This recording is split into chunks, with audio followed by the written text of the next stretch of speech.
let's record this to the computer, and then we'll put it to the cloud later. Now we have to behave ourselves. He's recording. You're liable in the court of law now. All right. All right. So I actually caught up with Phil for a minute this morning.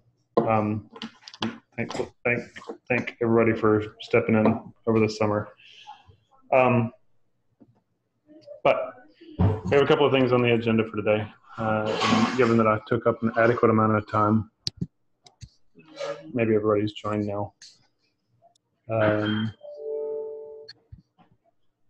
Looks like I even have Chris on the call. That's fun.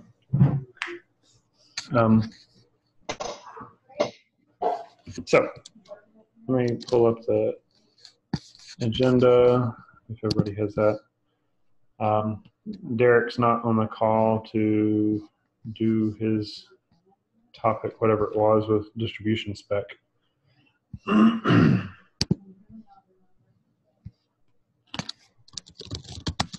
So with the, I think we just got Derek, by the way. there he is.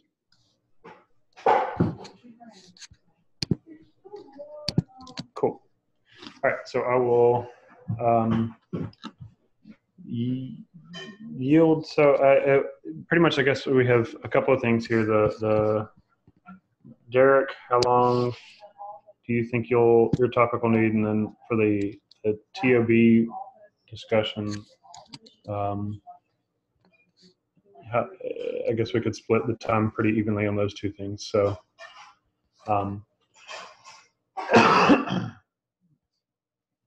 we'll kick it off, Derek, with you, please. All right. I don't really have too long of a discussion. Let me see who is on the call today. Okay.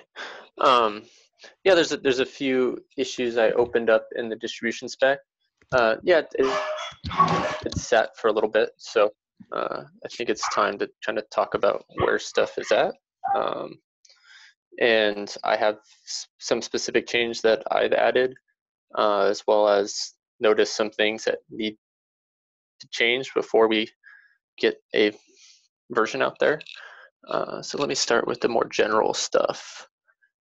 So Vincent, you already LGTM'd. Let me open up real quick.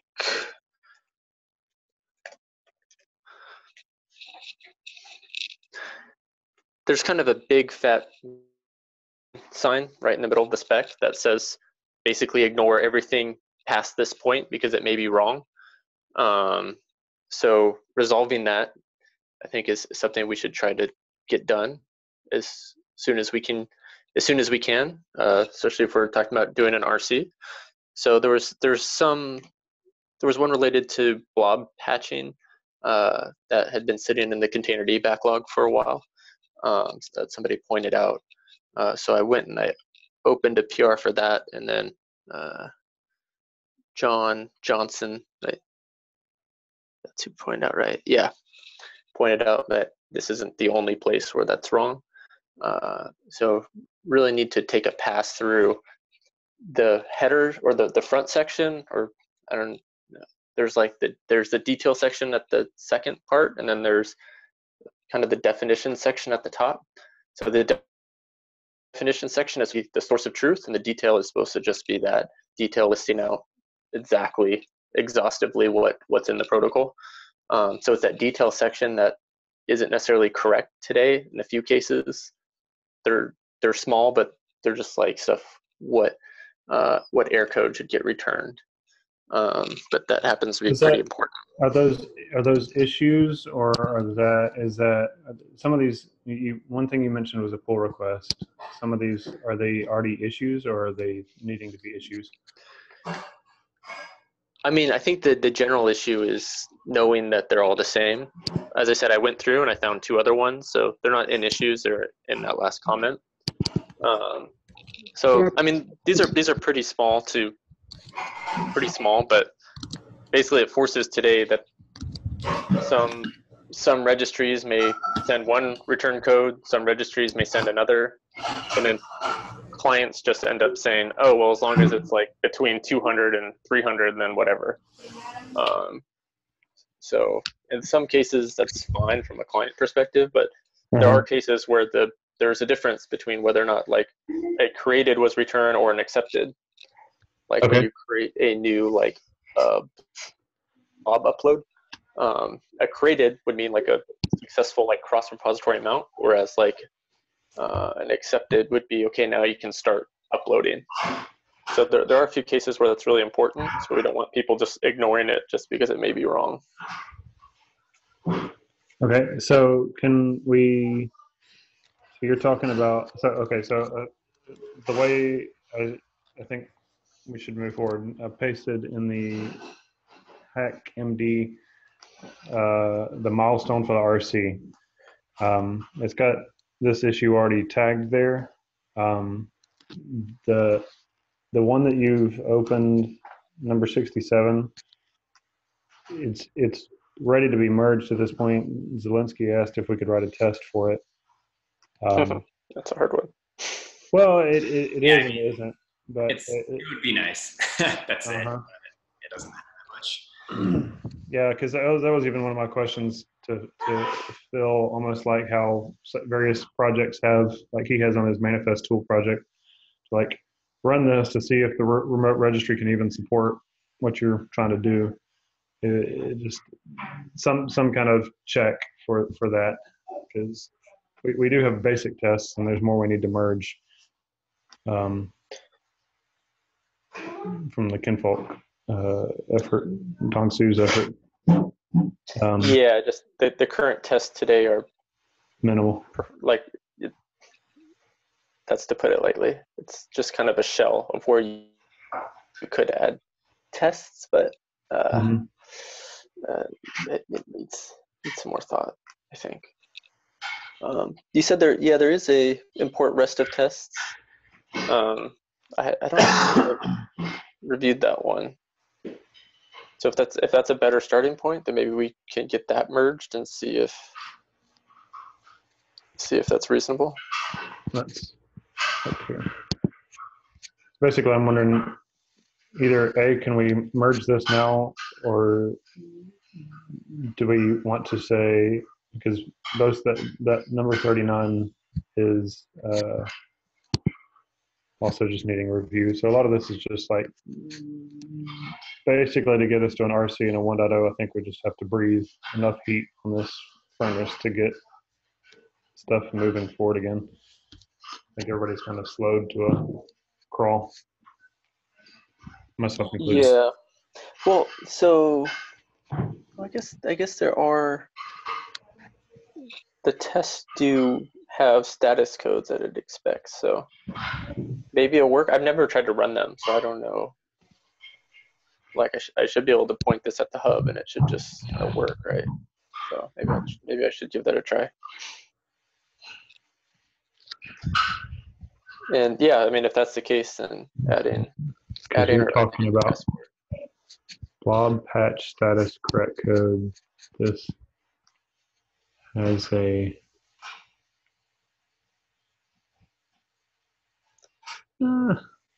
yeah, status accepted. Yeah, so it looks like even he touches on this in that number 39.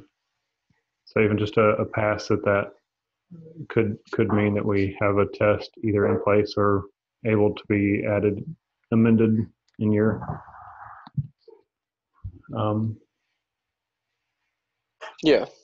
Yep, that's fine. I don't think we need to predicate getting that PR in on that. I think we should make a general pass through. Maybe we need like a three columns. One is where we just need to enumerate all the endpoints. We need to say what status code is it defined as in the top section? What status codes is it defined in the detail section, and what status code is the test using? Just make sure those are all the same. See what I mean? It's like, do you want to do? We don't really have a good way to enforce that today.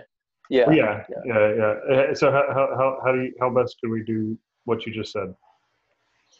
Do you want to open a PR for that, or do you want to do it? Maybe we can just do that in like an issue. We can just have a column in there that validates what's there, what's missing, and then have the PRs that fix it. Are we looking for specific behavior from the return of a specific return code? I mean, I'm only talking about return codes here. I mean, obviously, like the actual like other stuff that gets returned for it. I mean, we could do that as well, but I'm just talking about at least getting the status codes correct.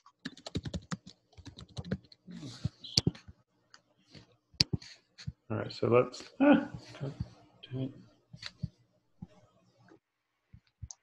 Okay, I'm just going to open up a review status codes Oh, good. You beat me to it issue. then. Yeah.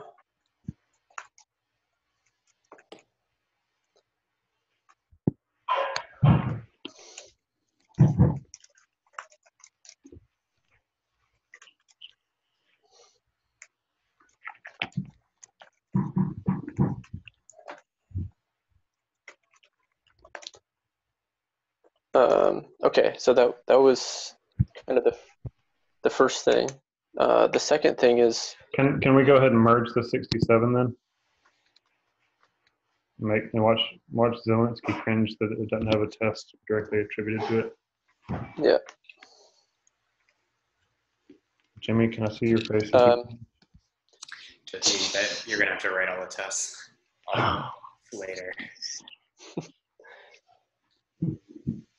Power move. No, Jimmy, we're going to open source the Quay tests. Good luck.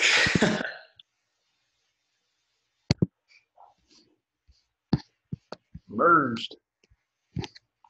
All right, one down. Give me the next thing, Derek. I think the next thing was the catalog API.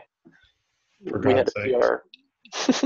Oh God, okay. I'm not trying to reopen that discussion. Only talk about the PR.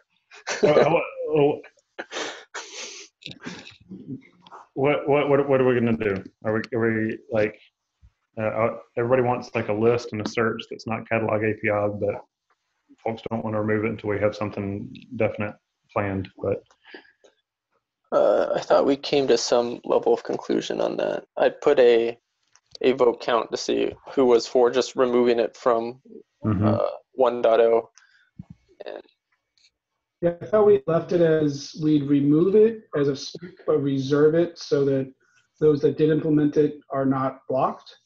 yeah. because the funny part about this is that like even if we remove this for OCI, folks have already implemented it for the Docker V2 S2, so they'll still be supporting it for a long time. Well, but the question is, what happens to the registries that didn't implement it? Are they not compliant because we've included it? And but we've all added APIs to our registry, so catalog just happens to be basically it winds up becoming a reserved one that says it's a reserved one, but if you implement it, great. If you didn't, you're not incompatible. It basically says it's fine. We're going to do something different. How's that different from calling it optional? Optional suggests that it's like a complete solution, and I don't think any of us consider it a complete solution.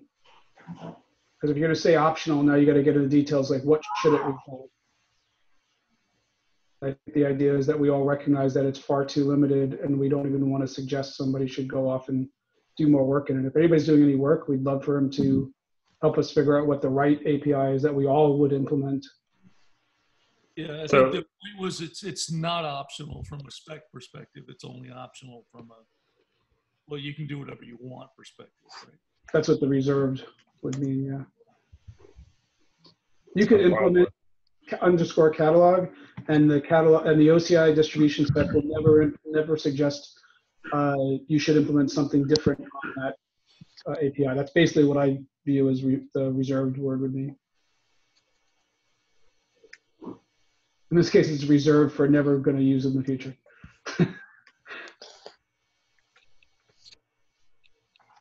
This way, for you, Jimmy, us, Harbor, I think, I forget, whoever has implemented whatever implementation of catalog we've done, we're fine. Those that didn't, for good reasons, aren't in a position that they would possibly implement it, and that we should. What the new one should be.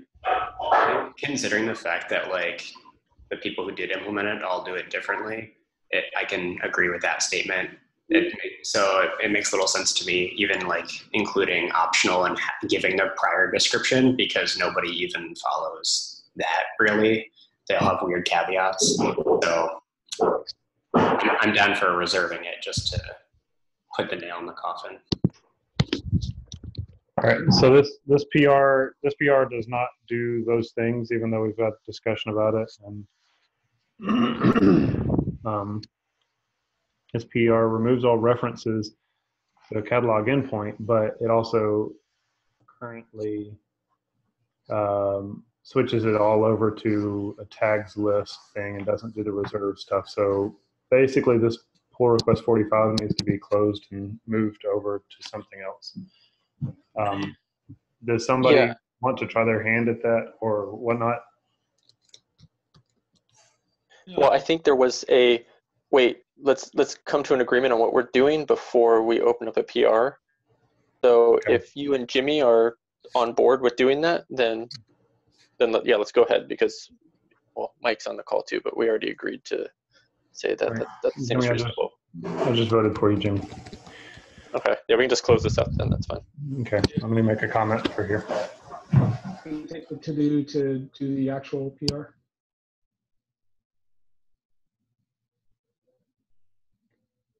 I mean, I'll put my hand up, but I wasn't sure if somebody else had already done some work and started it.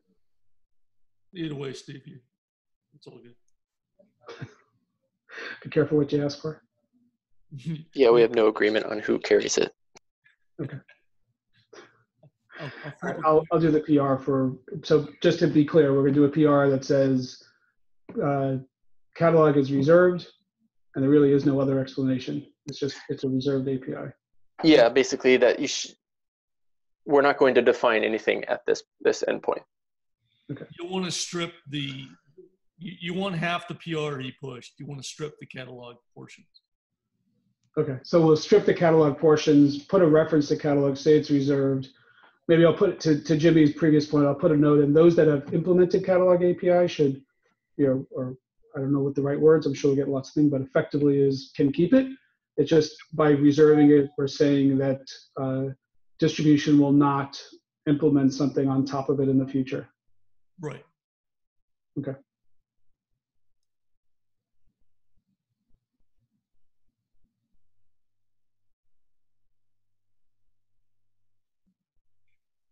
And then we'll carry forward the other one for the replacement or an add-on for later on.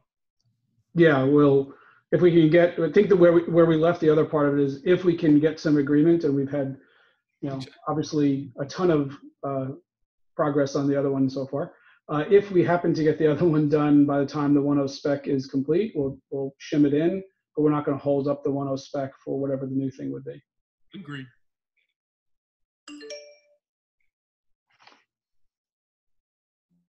What's the word I'm looking for? There's no guarantee or there's no expected behavior for catalog API. Yeah. Yep.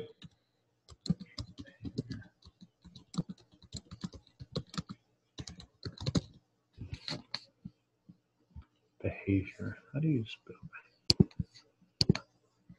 IOUR. Yeah, so I did, and I got the squiggly mark. Anyhow, okay, done. Probably depends on whether you're using English. English or English. Exactly. All right. So who nominated themselves to do a replacement?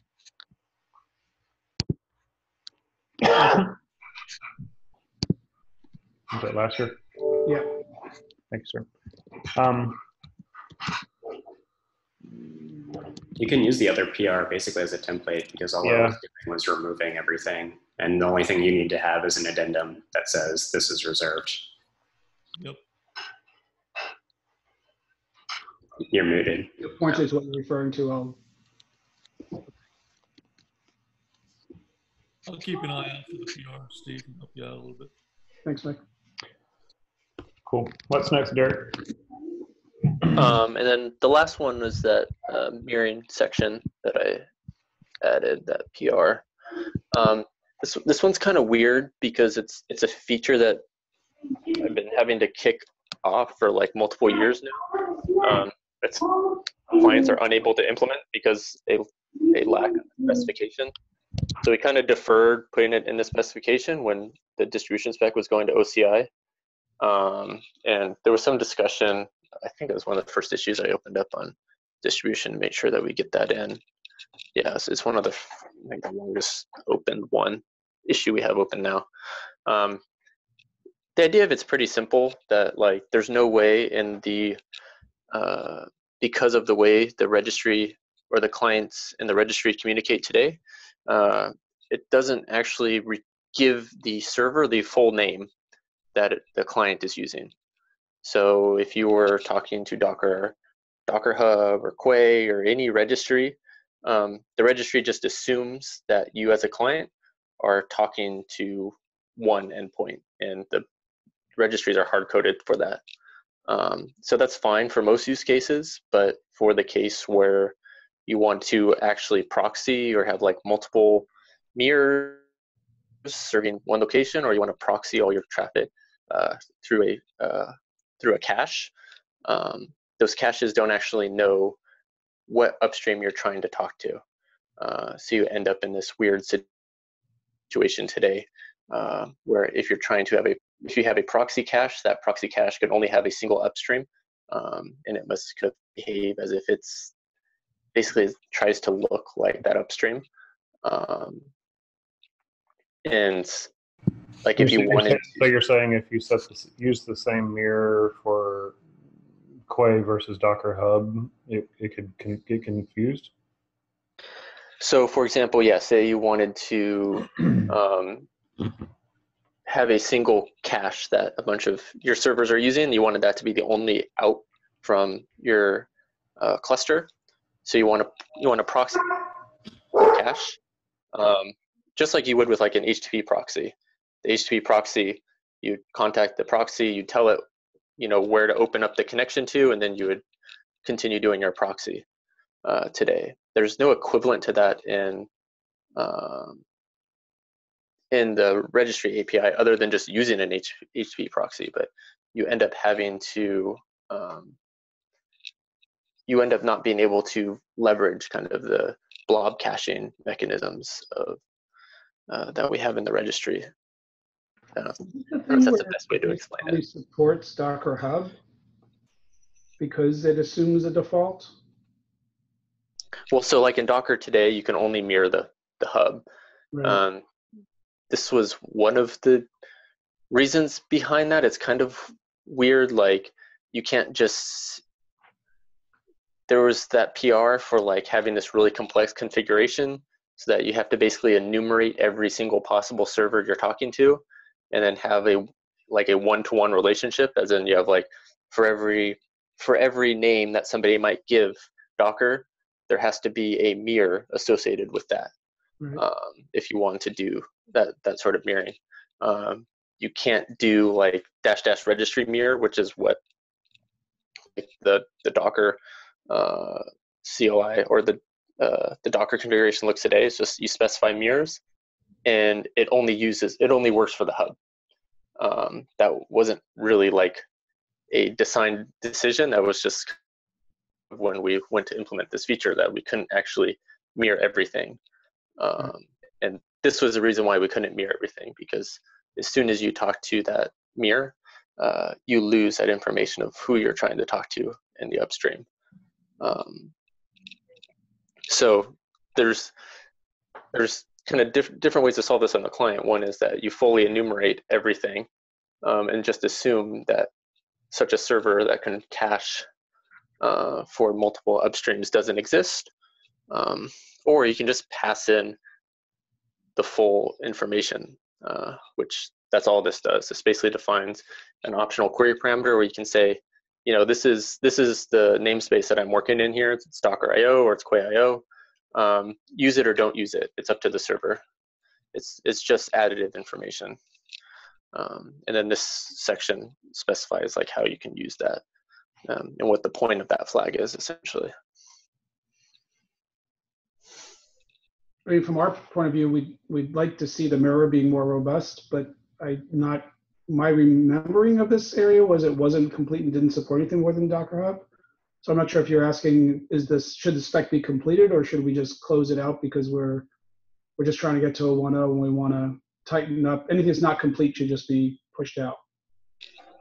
I mean, what I'm suggesting here is that this really should be, since it's something that is optional, we should get it in so that it's defined how it can be used. Otherwise, it's going to force clients to want to implement this, and we're trying to implement on Containerd to basically define something and just use it, and then yeah, we can just do that and then try to merge it in later. As I said, it's optional, so it's no requirement that a server implements it. But I mean, to me, it makes sense to have in. It's something that it's not something just recently been talking about, but been talking about for a couple of years. Right. What makes sense to me, Derek, is that if you're going to implement, you're planning on implementing it, I'd rather it get specified in the spec here than, you know, have some, you know, a whole bunch of people implement it different ways, right? Let's at least this way we get to publish what the, you know, the expectations are with this particular parameter. Yeah, and I notice, Mike, there's not repeat catalog, right? Yeah, so this one's pretty small, but like I already see there's some desire to have this from the client perspective. You just can specify a mirror, and it can always use that mirror or that proxy for any namespace, and that's kind of where the challenging part is today.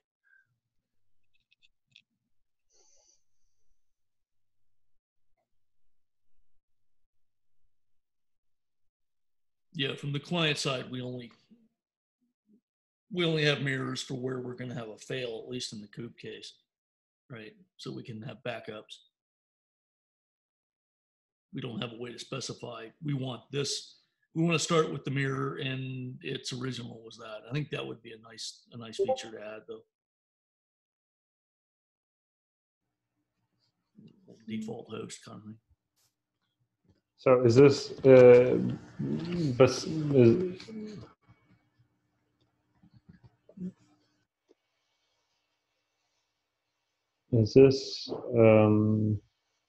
so basically are with the conversations that have happened on this issue, is it at some place that you need to make an update to it, or is it at a point where you're just saying that this PR says how it currently works and that it would be a separate conversation to make it an ideal, make the behavior ideal, but this PR at least covers how it currently works? Well, I think a lot of the conversation was more at a higher level than the specifics. Like Jimmy's question wasn't necessarily related to the details of it, but just kind of about the general use case. So I think maybe there's some questions about use case, and if this section in there is kind of not defining a use case very clearly, then that could add confusion. Yeah, I know that like there's work on this for Quay, and it's almost entirely done server side. So the clients basically have it's entirely opaque to them. They just pull from this name, and that name is configured on their registry to be actually sourcing their tags from somewhere else. The clients have no idea that this is even the case. So like that has more complexity basically in the registry out of band that's not in the spec. But that work could potentially be just because they're considering that the spec is not something that's actually malleable, right? And I don't think there's anything like concrete there yet. I just know that there are some engineers that are like working on this idea. Yeah, I I'll think pull them in too. yeah, I think from that perspective, yeah, making adding the feature that you're describing would be kind of difficult in terms of like the spec change. Just relying on this, maybe that's enough to implement the feature, but it sounds like there's probably other things or other features that are doing in that mirror. So for example, users are explicitly specifying this mirror, I imagine in this case, like you have a specific QuayIO mirror or whatever, and then that specific repository is defined as an upstream, and then you can do any like security scanning and stuff like that. I mean, that's certainly one use case, and you could use that or use this approach to do that, but to me that's kind of a separate feature, because this would be the case where it's mostly acting as a cache, rather than like a repository specific mirror. So it's like we have this functionality in the open source registry. It's kind of weak because you have to define like one upstream. But yeah, this would basically give the option to like segment. You could still share the blobs, but you could segment the namespace based on what's coming through here. And in terms of like what you're contacting upstream, all that stuff's related to like the registry implementation. I don't think this stops, Jimmy, what you're saying that QuayIO does. I mean, I think that's still like a valid separate use case, but yeah, this maybe is just they could extra leverage data, it. right? It's just entirely extra data, and like we may not necessarily need it with how we go about doing it.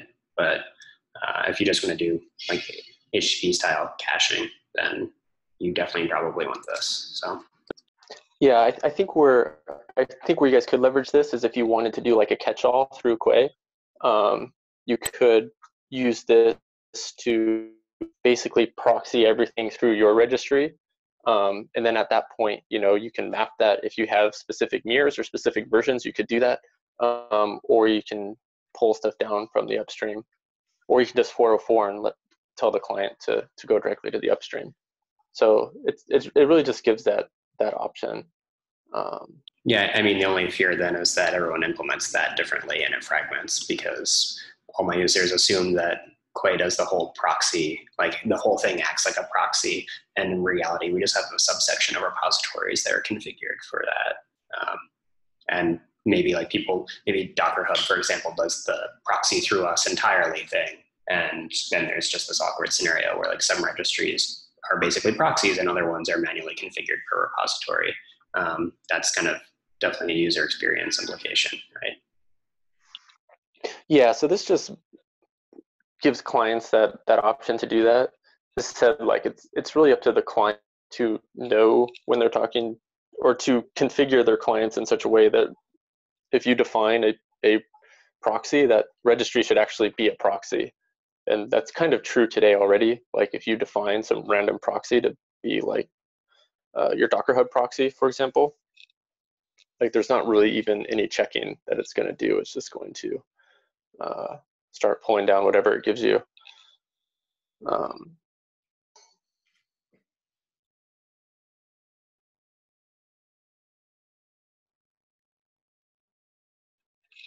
Yeah, I think in terms of just like the extra data that it's giving, you can always just 404 if you don't have it. And I don't know if we've defined anywhere in the spec how that should be handled, but generally 404, it's up to the client to make a decision whether it wants to continue looking or it wants to stop. But if you know that what you're talking to is a proxy, and you have other options, then 404 usually means you should try the next.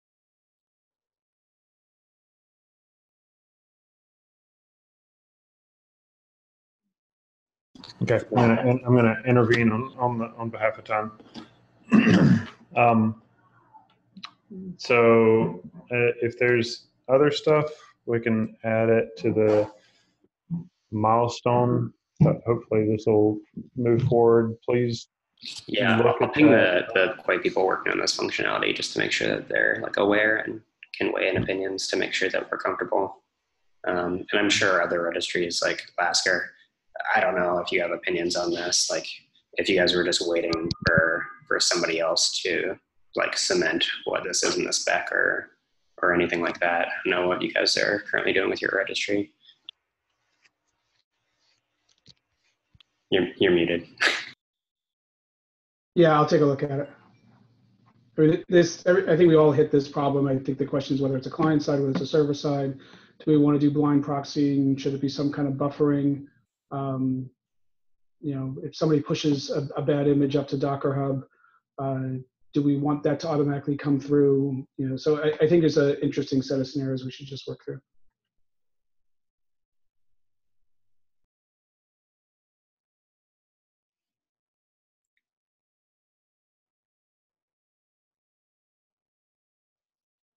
Next topic.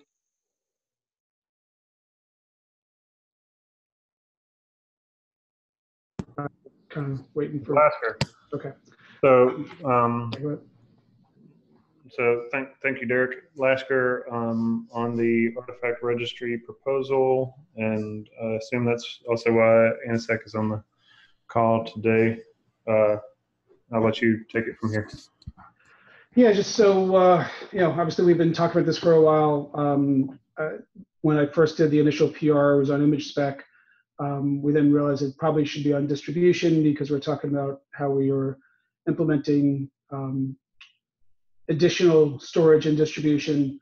And then through, I think we've come to a consensus on what we'd like to achieve, that we do want to be able to support different artifact types inside of distribution. And for the most part, we can do that with the existing spec using the same manifest for image and index. The question then kind of came around of like, where do we put this content? Does it go in distribution? Does it go in image? Should it even be in CNC? Should it be in OCI, or should it go to something like CNCF? And through the last couple of weeks, we've, at least those on the call and others in the conversation, you know, came to the consensus that we should put it in, keep it in OCI, but as opposed to the existing repos, we would actually create an artifact repo, which isn't a spec, but is a discussion for how you can use manifest, the two schemas for manifest and index, to support multiple artifact types, and an image spec becomes an implementation of one of those types. So the TOB, and then basically said, let's submit this as a TOB following previous process.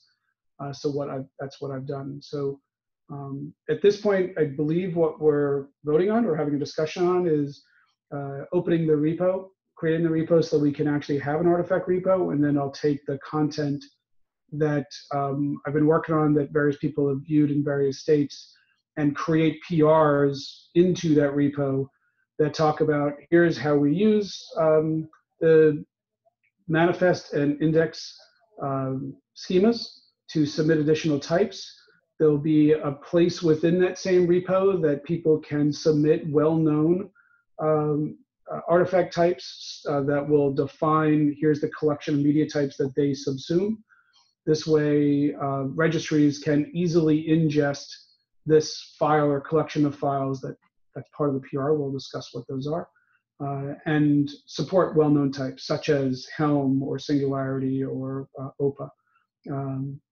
But it also leaves registries to support customer-specific types. If a particular company wants to support something that's unique to their company, the registry can support that, and it isn't, quote, a well-known type, because it would only be specific to that one customer.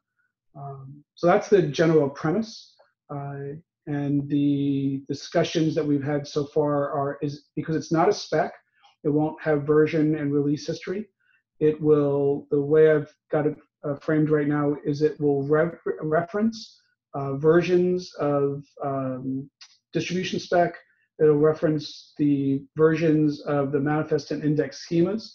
So for instance, one of the popular conversations has been, if we, oh, sorry, I was multitasking reading Chris's comments.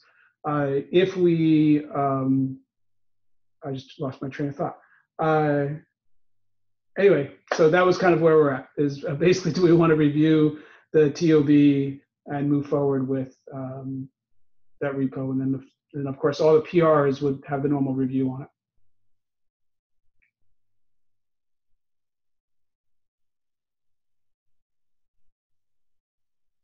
So we wanted to use this time to, if there was members of the TOB who wanted to ask specific questions related to it.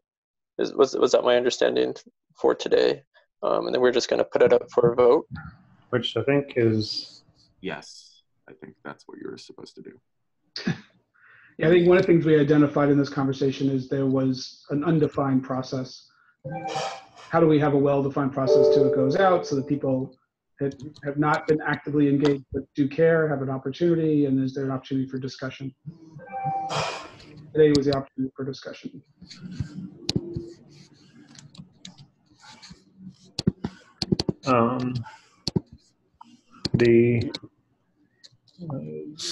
Just pasted in the notes the very straightforward TOB link. It doesn't have their emails. In the past, we've just like sent emails to have a list. Actually, I think we have a TOB at list that is almost never used. So on this call, actually, myself, Phil, Derek. That's it. It's just three of us. Three of us. Not quite a quorum, but we can discuss. No, I'm from what I have not intensely followed a lot of the pieces. I think it's fine to have a discussion, or at least a recommended approach for those kind of things. I still think that it would be, as it would work its way into the distribution spec, would be probably eventually some API added in of like the client asking the server, asking the registry what pieces it supports. Like I've told Jimmy, I could very easily imagine this being like a very simple API that the client asks, especially maybe once they're authenticated, that any registry, like paid registry company could have a value added service of like, these are the MIME types or media types we support, and you've authenticated, and you can push those to your account, at the tier that you're on. But if you want to check this little box of enable other MIME types or arbitrary MIME types, then, add $1 a month or whatever, I don't care. But some little API would be like the next step of that. So having a place to discuss those and how the nature of that behavior works, sure, that seems fine. Yeah, the strong fear is just something that gets merged in that repo that is decided. Enough people say we should support this, but one of the registries doesn't want to support it. So I don't know. Pick any random thing. Say it's like AMIs or like some kind of VM image, but VMware has their own VM image, and Red Hat has a different VM image for like OpenStack or something like that. And so maybe like Quay doesn't want to implement the VMware image because competitive reasons, right? That's when I would kind of fear for that exact thing. I don't know if the idea is that, hey, we just wouldn't merge anything that could possibly have that, but then that could literally be everything. What would we agree on to be in that list then? So I don't know. And nothing stopping anybody right now from just spoofing that. Well, to be fair, the thought process to date, because Jimmy's point is valid, and I think it's interesting, peer pressure or whatever for a company if they wanted to take that approach. But the point is that the quote clearinghouse doesn't necessarily mean you have to. Like my thought process so far would be, here are the well-known types that you can, if you want to import them. So it's not just that, hey, here's the media types that you open up your filtering to. It's the media types themselves are not human friendly. They don't have icons associated with them. So the idea is, here's a way to have a namespace that computers need to know for uniqueness, but humans can then see them, and then humans, get the pretty look with icons and so forth. It's not a state that says if it's in the repo that you must. Like my assumption is there'll be the appropriate wording. It says you can, and you may, whatever. And that here is a schema. Here's a collection of information. I won't even go into what the implementation is. I had a proposal out there already, but here is a collection of those media types. And for each artifact type, there's a collection of media types for the config and for the layers. So if you want to validate them, here is the information. To Jimmy's point, if Quay decides not to implement foo, then on that ingress, and to Vincent's point, I imagine outcomes of this will be proposals to distribution and possibly even new versions of the schemas that says, here's some new capabilities we'd like to add. We will do the upstream PRs on those appropriate places. And then this artifact repo would reference saying, to support this capability, your registry must implement version foo of blah. But the approach so far is not just because the media types get accepted to this repo that Quay must, or anybody, just using Quay as an example, must implement anything. Now, to be fair, I think just for the sake of what we're voting on here is, at this point, we're just voting, there should be a repo that we could discuss and have documents that talk about this. And I imagine, and I've been trying to think about how I'm going to stage the PRs that go in, because I'm sure there will be lots of conversations, and I don't want a massive PR to go in that there's so many conversations that we can't get anything in. So I was thinking about what is the MVP of what is the first PR to go in once the repo is created. And I do expect that the quote clearinghouse of media types will be a long discussion, and that will be an isolated PR so we can focus conversation on it while other things move forward in parallel. Yeah, I mean, I think I can make a similar argument though to the one I just had over like the repository mirroring, where like, hey, so maybe the spec says one thing, or like technically you don't have to do this thing, but if every registry does do that thing, or like maybe none of the registries have any kind of feature matrix that line up. So now when customers are looking at that or trying to like move stuff from one registry to another, they get super confused because they like pull everything down, they go to push it and they go, what the hell? So it definitely does fragment things. And obviously that's not desirable, but I also do agree that like we should consolidate how people want to push these things into the registries. So I'm like 100% on the idea of having specification at a place where people can like argue and agree over that. I'm like less convinced on the clearinghouse thing, but I think that's going to happen regardless, right? That there's going to be some common implementations or artifact implementations. So I don't know. I just don't want to end up in a place where like everybody has the sparse matrix, right? When you line up all the features across all the registries, like nobody can migrate from any registry to any registry. I think just from a scoping, because we do have 5 minutes, is what sounds like this and a couple other things that we had in the comments on the PR are great discussions to have for PRs into the repo that we would create. For today's vote, do we agree that we should create the repo and then start those conversations on individual PRs?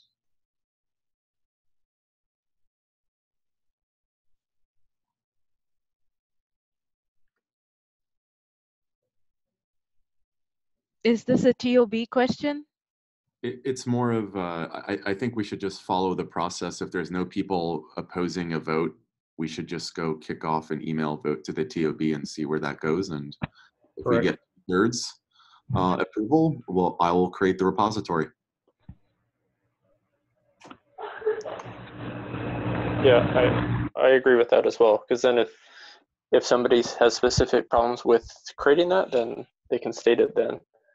But so far there hasn't really been, there's been concerns over kind of how it may shape in the future, but I haven't heard any that say, no, don't do this. No, because we're all there. We're all looking at doing this, and we don't want it to fragment. So, what is the kick off a vote to TOB at Open Containers? I'll do it right now. Time box it. So Chris, Yeah. and Vincent, I'm curious, once the repo is created, is it just an empty repo and then we just do PR comments on? You'll have a list of initial maintainers. We'll throw them in maintainers file. Those folks will actually have write access, and then you just PR, go PR, and you need at least 2 LGTMs to get something in. Yeah, with basic like pool approved setup, which sometimes can be a little tricky, but Cool. All right, then I yield the floor to whatever next. Oh, I no, would add one more thing to that. You did put an initial set of maintainers on there. If anybody is interested in being one of those, like you should say that now, because that we can add more later. But when we vote, we're voting on the maintainers too, essentially. Yeah, I would be interested in doing that. I think I haven't seen the list, but if there's someone, I definitely want someone from Docker as well. Like absolutely. it's currently Derek, Mike Brown, and Lasker are the 3. So a quorum of 3, but which obviously can make things tricky because y'all are going to be the ones making a PR. So it's a tripod approving itself. I mean, if Jimmy wants to be on there, I'd say add Jimmy on there. I mean, 4 is hard for a quorum, but that's fine. Now I can stall everybody. That's my plan the whole time. Playing the long game. So, okay. Now there's no other topics, so, and we're at 2 minutes. Thanks, folks. Yeah, I kicked the TOB vote off, so you can now formally vote on the mailing list. Cool. And just Phil has put on his working glasses. He's serious mode. Yeah. I got to LGTM some things. Jeez Louise. Sorry. And just to echo something that we were discussing last week is so we cannot scramble the day up to figure out we should be on a call. We were going to move with the process that a week before, or I think by Friday, I think Mike, you said that the Friday before the Wednesday that we'll have an agenda so people can decide whether we should even have a call or should we block time for the call because the topics are relevant to us. So That's perfect, yeah. Because in the past, I had tried to send it out at least a day ahead and leave it available for folks, but then we can all keep each other, posted of, even if there's just a bot, but that gets a little too much. So Yeah, Friday before. And I totally failed on that. I had said I would send out a note Friday last week, and I did not. But I like the idea generally because it makes sense to potentially flesh out topics earlier and get people interested in joining up. Yeah. And it doesn't, I mean, we moved to this weekly cadence, and then cadence is always hard. Yep. When to join, and Alexa's just waking up and all this kind of jazz. So anyhow. thanks, folks. See you next week. All right, bye. See ya. All right. Chris, Ansek. Yeah, what's up? The posting this here, I'll stop the